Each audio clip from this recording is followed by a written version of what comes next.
And Adam McNaughtan was a teacher and a songwriter in Scotland and decided that his students didn't have enough experience with Shakespeare. So he wrote Oor Hamlet. Naughton set this to the iconic Irish tune, The Mason's Apron. So that's it. There was a king a-sitting in the garden all alane, when his brother in his ear poured a wee bit of henbane, and he stole his brother's crown and his money and his widow. But the dead king walked and got his son and said, "Now listen, kiddo, I've been killed, and it's your duty to take revenge on Claudius, to kill him quick and clean and tell the nation what a fraud he is." The boy says, "Yes, I'll do it, but I'll have to play it crafty, so no one will suspect me. I'll get on that I'm a dafty." So to all except Horatio, he counts him as a friend. Hamlet, that's the boy, gets on, he's round the bend. And because he wasn't ready for an obligatory killing, he tries to make the king think that he's tuppence off a shilling. Puts the Mickey on Polonius, treats poor Ophelia vile, tells Rosencrantz and Guildenstern that Denmark is a jail. Then a group of traveling actors like 784 arrive to do a special one-night gig in Elsinore. Okay, here we go. Hamlet, Hamlet, loved his mommy. Hamlet, Hamlet, actin' balmy. Hamlet, Hamlet, hesitatin', wondering if the ghost's a-cheatin', that is why he's waiting.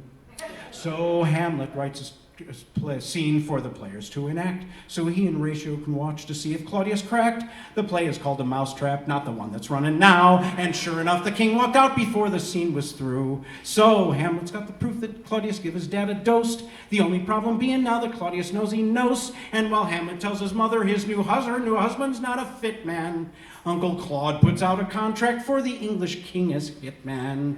For when Hamlet killed Polonius, the concealed corpus delicti was the king's excuse to send him for an English peppermint necktie, and with Rosencrantz to get him to go to make sure he got there. But Hamlet jumped the boat and put the finger on that pear. Meanwhile, Laertes heard his dad been stabbed by Thuliorus, comes racing back to Elsinore, toot sweet hot foot through Paris, and Ophelia with her dad killed by the man she hoped to marry. After saying it with flowers, she committed hara-kiri. Hamlet, Hamlet, he's not messin'. Hamlet, Hamlet, learned his lesson. Hamlet, Hamlet, Yorick's crust convinced him that men, good or bad, at last returned to dust.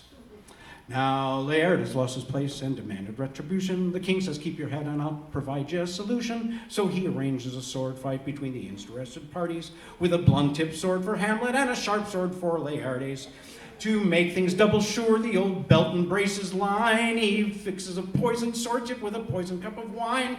The poisoned sword got Hamlet, but Laertes went and muffed it, for he got stabbed himself, and he confessed it before he snuffed it. Now Hamlet's mother drank the wine, and as her face turned blue, Hamlet says, "I truly think the king's a baddie new, incestuous, treacherous, damned Dane," he says to be precise, and makes up for hesitating by killing Claudius twice. For he stabs him with the sword and forces the wine between his lips. He cries, the rest is silence, caches Hamlet in his chips. They fired a volley o'er him, which shook the utmost rafter, and Fortinbras, knee-deep in Danes, lives happily ever after.